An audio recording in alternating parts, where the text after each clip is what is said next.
over 1,000 originals in the last 25 years, and I always thought that painting was self-explanatory. I would develop and develop. I would get classical training from masters. I would experiment, do the acrylic collages, do the fast black line, do performance, do singing, go to New York, go to London, go to Amsterdam, be in Helsinki. It all felt normal. And when COVID came, I never thought it would make me break. And it didn't, actually. I didn't get it for 2 years. When it started, it took a long time before I catch it the first time. But after the COVID vaccine, the joint problems became quite severe.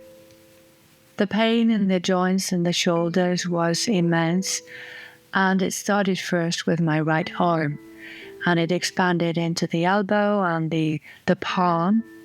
So it wasn't really in the finger joints as much as it was inside the bones in the palm.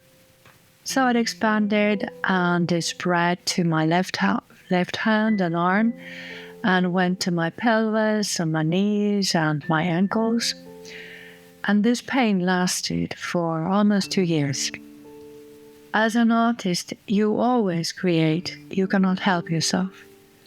So in the situation when I lost my right arm for a while, I started to invent new ways to create.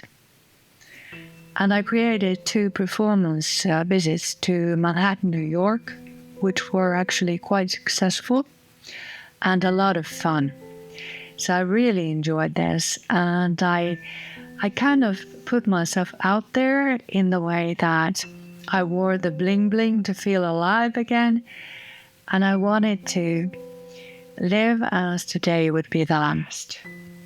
This opened new doors, and I have many dear friends in Manhattan now. Thank you to my dear friend April Zanautio, who introduced these people and who made these events possible. Before this happened, I was able to make portraits in 15 minutes. I was trained and I had a very delicate feel to the brush. So I was quick and they would look exactly like that person. So to lose this ability was quite something, and almost an identity crisis for someone who's used to being very self-sufficient as an artist. At this time, I found oceans, and I would create an ocean advocate program that began in 2022 fall. And nowadays, I'm highly inspired by the world oceans, marine life, and have protected it now for 2 years. There is an old saying from India that when one door closes, 1,000 open the same time, and I guess this happened to me.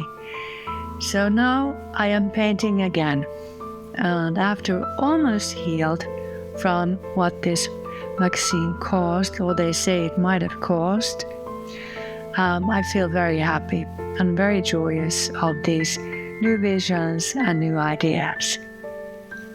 For an artist, to lose the ability to paint and create is basically losing your life. So after this happened to me as a spiritual journey, I found water and the world oceans. So after I lost everything in a certain way, I found everything with it. And this is like one of the happiest things that has ever happened to me. At this exhibition is a painting of 2 pieces. They're both 60 centimeters high. There's a female and a male, and it's called Water Song Call. And the other one is inviting the other one to join into singing for waters. And this is one of my favorite works of this whole exhibition, as a female answers the invitation to sing for waters.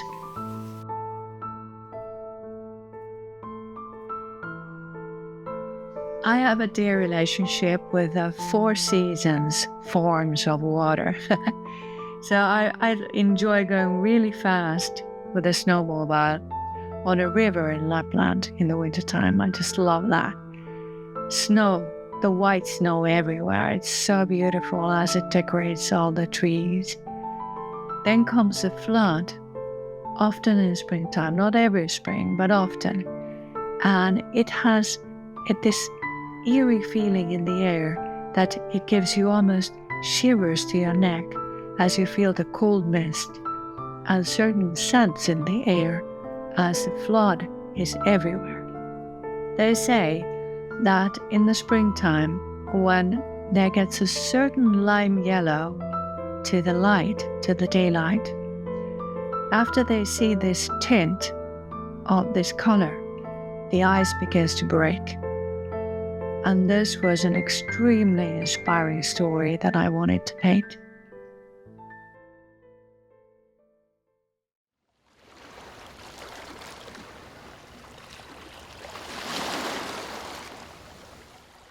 Waterwork is a story of this character working alone and holding on to this very precious element, the water. She's lifting it up and she's very weary, tired, and it is heavy. And you can almost feel the heat behind her that is just bringing her down and making the water almost evaporate. But still she is strong and she's determined to protect this element that is so precious, the water.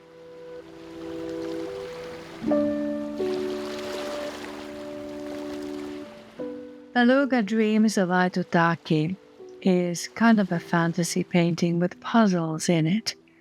The beluga whale has a very clear form. It has a round head, it's kind of cute and fun, it's white, it's very visible. So I didn't want to present beluga as a portrait of an animal or clearly classical figure like a cat or a dog there, but take some forms and represent the dream of this whale, maybe visiting the Aitutaki waters someday, which would completely be out of its living environment, where we would not see a beluga, but other whales by the Cook Islands. I enjoy looking at social media at these travel ads where I see couples with their coconut drinks that have saved for many years to be able to go to Cook Islands to see the turquoise waters and the beautiful lagoons and just to spend time there, be away from everything, kind of in this paradise place to see the beauty of those waters. One ocean area is not the same as the other. My home area and my birthplace, Espoo and Helsinki area in Finland up north, have a very cold sea. So in the wintertime, you feel the sea breeze going into your, lungs and the darkness of the winter nights with the ocean waves in their cold movement is a very different environment than the warmer areas near Cook Islands or equal places.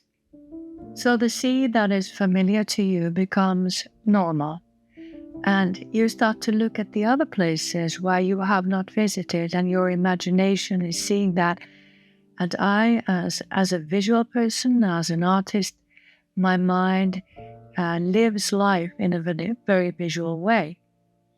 So I look at all these ads and pictures that I see in social media of the world oceans and the seas. I know some, but not all.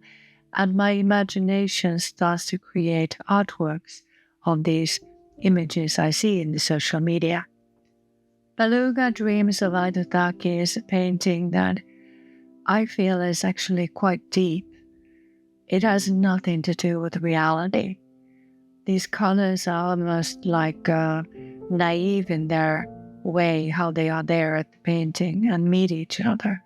The sunset is almost minimalistic. The beluga is distorted. So this is a dream, and it's kind of like a piece of your fantasy of something. Equally a fantasy to the beluga, who would never be at these waters, and equally a fantasy to me, who has not yet visited this place. I traveled last year to New York and Portugal, and I might travel this year again to the US. But I do differ from the beluga that in my case, I just might go to the Cook Islands, and I definitely will travel as much as I can.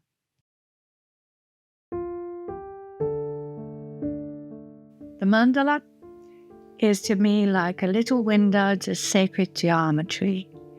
When I was working on them, I selected really carefully the amount of paint that would be used in each one and how they're related to each other. So in a way, I was working with my hands to put a nice thought, a kind of a prayer on the surface of the artwork and thinking a lot about the plankton at the same time. I am a buff for sacred geometry and I'm a buff for music. And to me, they're the same thing. It's like one note, one mandala, one piece of plankton. It's all united in some way. And without the plankton, which is such a small algae, but still so vital, part of the biodiversity food chain, is creating oxygen, it's everything. And so I was thinking a lot about the future of all that. And while I was using my hands, pressing images of the mandalas on these artworks, I was with each work trying to give good wishes for the world and the planktons. And it sounds kind of crazy, but it gave me a lot of delight and a lot of pleasure as an artistic process. Painting with a brush is delightful, but so is printing color with your hands as well. So artwork is many things, and working with your hands is an important spiritual experience. If we get too distant from that, too far away from all of that, and only work with something that is AI or digital, we're kind of lost from an important creative thing that is human, that we need to create with our hands.